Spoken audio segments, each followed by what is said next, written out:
আসসালামু আলাইকুম। এই যে আমাদের নতুন লেয়ার মুরগিগুলো, আসলে এদেরকে আমরা নতুন কেন বলি? যেহেতু আমাদের অন্য একটা খামারে আমাদের আরও ৫,০০০ মোরগ আছে, যেখানে ওরা ডিম দিয়ে থাকে। তো এরা তো এখনও ডিম দেয় না, তাই ওরা এখন আমাদের কাছে নতুনই। তো আজকে ছিল ওদের ভ্যাকসিন দেওয়ার দিন।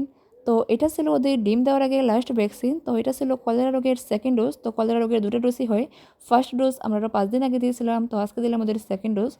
তো আজকে সকালে আবার বৃষ্টি হয়েছিল, তো আমরা আমাদের খামারের কাজগুলো খুব দ্রুত শেষ করি সকাল সকালেই ভ্যাকসিন দেওয়া শুরু করলাম। এখন সবে ৯টা কি ৯:৩০ মতো বাজে। তো ভ্যাকসিন দেওয়ার কাজটা আমরা নিজেরাই করে থাকি।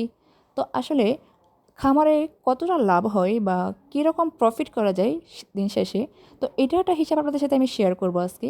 তো এটা হচ্ছে, আমরা যদি আমাদের বাচ্চা কেনার সময় বা বাচ্চা যখন আমরা আমাদের খামারে তুলব, তখন যদি আমরা সরাসরি হ্যাচারি থেকে বাচ্চাটা আনি, তাহলে আমাদের এখানে বেশ কিছু টাকা প্রফিট হয়।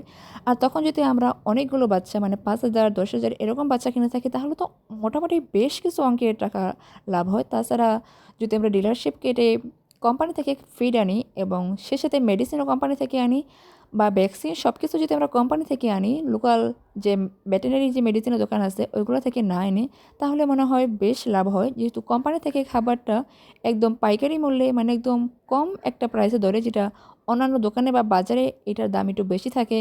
তো সেজন্য এখানে বেশ কিছু টাকা আমাদের প্রফিট হয়। তো যেহেতু আমাদের সপ্তাহে বেশ অনেক খাবারই লাগে, মানে কয়েক টন খাবার লাগে। তো সেই হিসাব করলে আমরা আমাদের খাবারগুলো সবসময় আমরা সেই বলা যেতে পারে যে আমাদের খামার শুরু করার ৪-৫ বছরের মধ্যেই আমরা আমাদের কোম্পানিতে ডিলারশিপ হয়ে গেছি একটা। পরে তারপর আমরা কোম্পানি আবারও চেঞ্জ করলাম। ২টা কোম্পানি থেকে আমরা ডিলারশিপ হয়ে এখন আমরা খাবার কোম্পানি থেকে আনছি। সেই সাথে মেডিসিন, ভ্যাকসিন সবগুলোই আমরা কোম্পানি থেকে আনি। তবে আমরা আবার একটা কাজ করি, আমরা যখন বাচ্চা নিই, তখন একবারে ৫-৭টা ভ্যাকসিন একদম শুরু থেকেই কোম্পানি থেকে নিয়ে আসি। একদম একটু কম প্রাইসে আনতে পারি তখন। যদি আমরা বারবার ভ্যাকসিন আনি, যেহেতু ভ্যাকসিন লাগবে, আমরা জানি কোন সময় কোন ভ্যাকসিনটা করব, মানে কত মাসে বা কত বয়সে কোন ভ্যাকসিনটা দেওয়া হবে, সেজন্য আমরা শুরু থেকেই সবগুলো ভ্যাকসিন একসাথে নিয়ে আসি, তাহলে একটু কমে আনতে পারি। তাছাড়া আমাদের খামারে যে আমরা যে নিজেরাও কাজ করি, সে সাথে আমরা আবার এখানে এক্সট্রা মানে কর্মচারীও রাখছি।